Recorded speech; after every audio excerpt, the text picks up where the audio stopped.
Hello my friends, how's it going? In today's video I'm going to be making a track inspired by Berlioz. Now this guy's marketing his music really well on TikTok and Instagram, but the music itself I think is really good and well produced. So I thought I'd try something new and actually make this style of track inspired by one of his tracks, Deep In It. As a jazz musician, it really was the jazzy elements of the track that drew me in, especially that incredible sax play, because I wouldn't really class myself as someone who listens to that much house music, which is probably the other main way you would describe this track. So I'm not aiming to recreate this piece of music. I'm going to look at the individual musical elements and try and make my own track inspired by it. Alright, so let's go. Alright, so the first thing I want to do is I want to get a nice electric piano sort of Rhodes sound, and with that get a really nice jazzy chord progression going. So I'm a big fan of Arturia, so that's exactly where I'm going to go. Analog Lab 5. Okay, let's just start with stage 73. This one I think is pretty good. Okay, good start. Ooh, a bit more high end.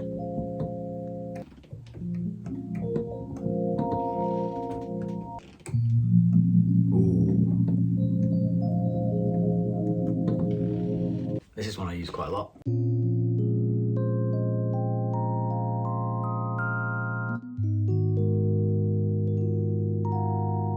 Okay, I'm actually going to go with the very first one, which is called Beneath Two Ferns, because this one's just the right amount of mellow. That just sits perfectly in the background. Okay, we've got a nice sound. Now we need a nice jazzy chord progression. Now in the track, I think he's just going between B flat minor 9 and A flat minor 9.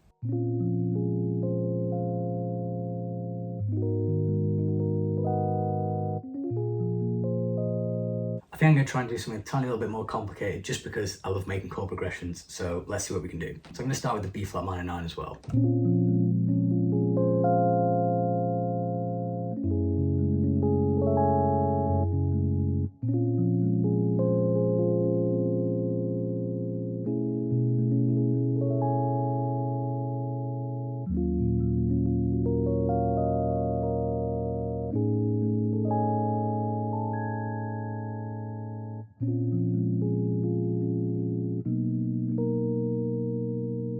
Okay, so playing around with a few ideas there, I think the chord progression I'm going to use is B flat minor 9 to F sharp minor 9 to E flat minor 9, and then go to B major 7 or A flat minor 9, and then finish with A major 7 sharp 11. Alright, so I've got a tempo of around 122, let's play it in.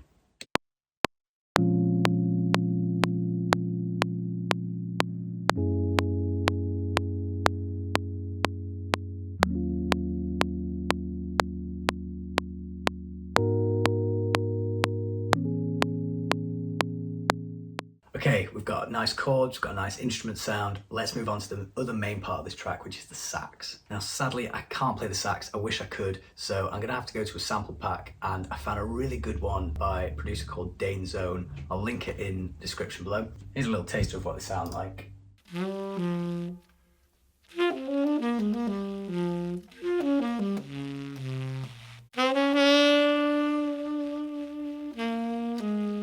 They got a really up close and personal sound, which is perfect for this. So I'll put a few samples in, see what happens. So I've done a little bit of chopping and transposing and that sort of thing, and this is what the first phrase sounds like.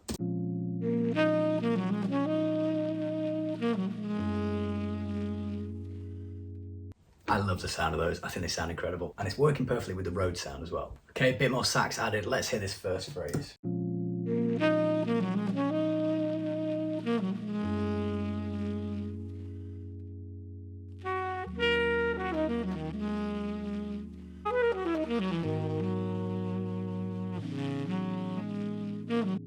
Okay, those elements are working really well. I want to add a bit of bass in, and for this I'm going to use samples of an actual double bass which I found on Splice. So they sound like this.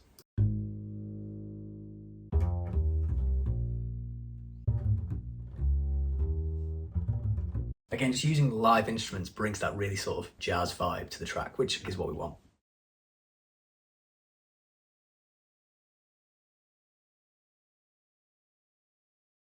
So I'm chopping these samples just to keep them really simple, so the general idea is it will sound something like this. So it's pretty simple, which is the way I want to keep it. So now I'm going to add that in for the other chords.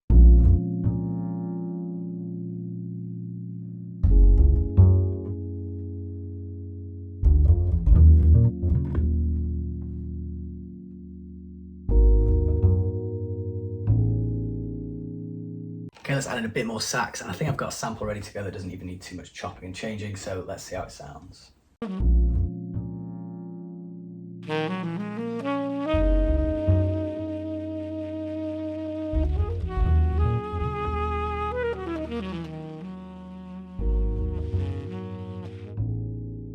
Okay, next thing I want to add for this sort of intro section is kind of this like ambient background sound. In the track, there's something going on. I think it's maybe a guitar with a load of effects on it. I can't quite tell exactly what the instrument is, but it's very high pitched, kind of sparkly chord sound. So I'm going to try and recreate something similar just to underpin the harmony. So for this, I'm going to go to Analog Lab again, and let's get some atmospheric sounds.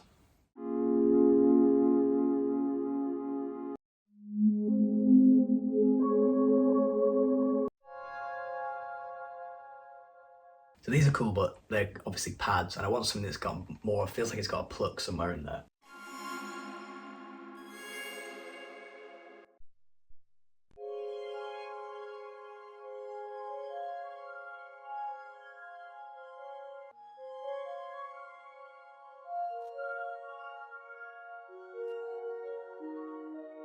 Okay, it's got a kind of sparkly vibe to it. I think that might do the trick.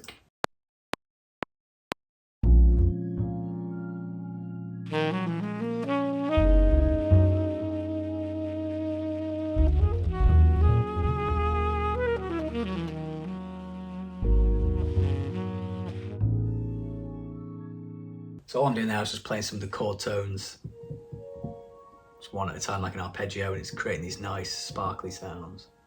So the next thing that I want to add, which actually isn't in the original track, is a piano sound. And the reason is because I still want to make this track my own thing, even though it's inspired by this other one. And piano is my main instrument, so I feel I can get creative with it. I'm going to go to Artillery again because I love their piano sounds. And I think I've already got two in mind, which will probably work.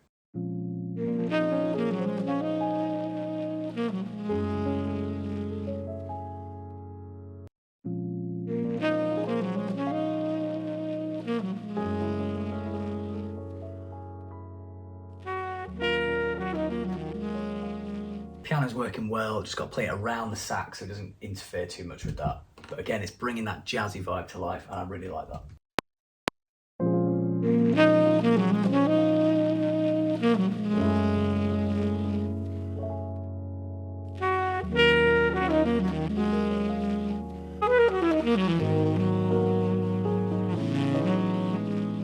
Alright, let's have a look at some of the percussion. Now, at the start, there's this sort of muted percussive sound, which kind of has a pretty typical house feel, but I can't tell exactly what the instrument is. It sounds like a bit of a muted clap. So I'm going to add in something kind of similar, but I'm probably going to use a hat sound and take off some of the high end.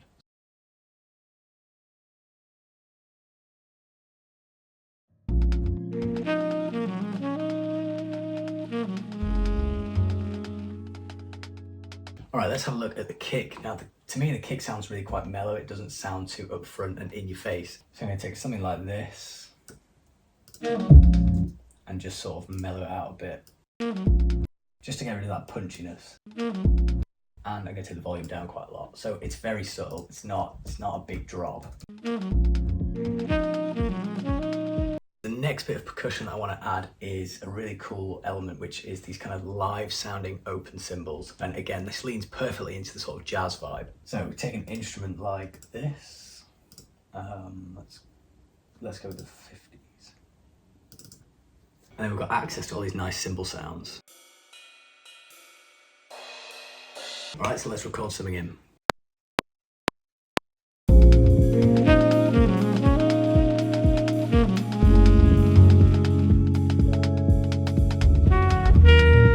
Was quite sloppy playing, but I kind of like that. I kind of think that it sort of adds to the live feel. So I will tidy it up a little bit, but I kind of like the fact that it's a bit all over the place. All right, so we've got a few elements now, and I want to put them all together, hear what they sound like. So it's unmixed, unarranged, but let's see what we've got.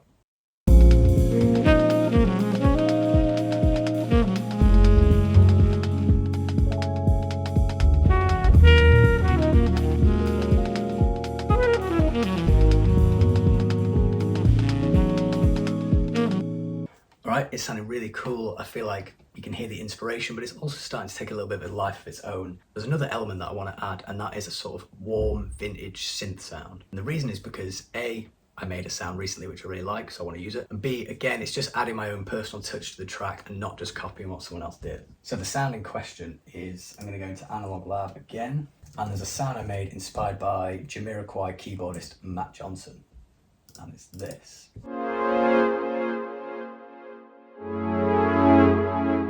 I absolutely love that sound. Right, so I'm just going to play the chords in, nothing too wild.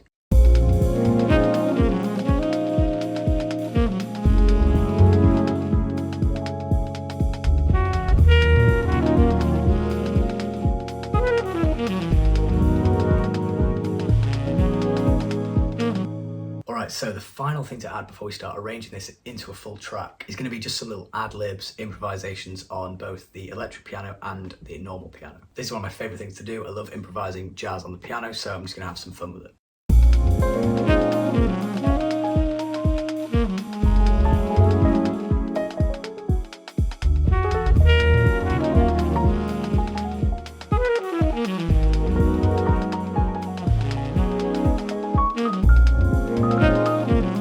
So now we're getting to arranging the track, and what I'm going to do is I'm going to have an intro section and then just go between two types of section, one that has the kick in it and is more upbeat, and one that's a bit more laid back, mellow, and doesn't have so much percussion in it. So here is the full arrangement of the track. I've got my intro section here, and then if you look at this kick drum, that indicates the sort of more upbeat section. So I've got a laid back, upbeat, and then a little ending. So let's just have a look through each instrument, see what's going on. So this Rhodes sound, I ended up actually making that the more background key sound and making the piano the more primary instrument. Nothing too crazy here, just taking off some of the low end and making it nice and wide. The piano, you can see, has got quite a lot going on. Few solos, and again widened it a little bit and took off some of the low end. Let's have a look at the sax. That's all this is the sax part, so I used some more of the samples from that same sample pack to make a few more melodies. Another sort of ambient background sound that I made was using a sax sample from Splice and putting some delay on it, just this little background sound. Just adds a little bit of character. Then we've got our double bass track, which is just made up of samples, as we saw. And just to make that flow a little bit better, I've got a little bit of reverb on it, saturation to warm it up a bit, and again, I've just taken out some of those frequencies where it was clashing. Nothing too crazy there. Then we've got the percussion, which is not that much different from when we first put it in.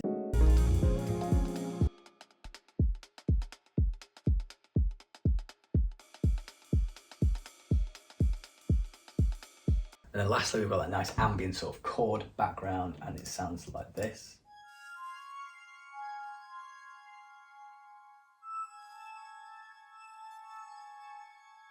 It just really fills out that high end in a nice and subtle way. It feels like the icing on the cake. And then lastly, just a little bit of reverb to tie the whole thing together. I used the Rev Plate 140 by Arturia, and it looks like this. And as you can see here, I'm sending most of the instruments to that, apart from the bass and the kick. Alright, so there you go, we'll listen to the full thing. This is my track inspired by Deep In It by Berlioz. I had a lot of fun making this track. I'm trying to put my own spin on it and making it my own thing. And also, I've never really made this kind of music before, so it's cool to try something new. Let me know what you think. What would you have done differently? What did you like? I'm hopefully going to release this track, so check the description for details, and definitely check out more of Berlioz. He's absolutely killing it. And lastly, please don't forget to like and subscribe. Let's check out the track.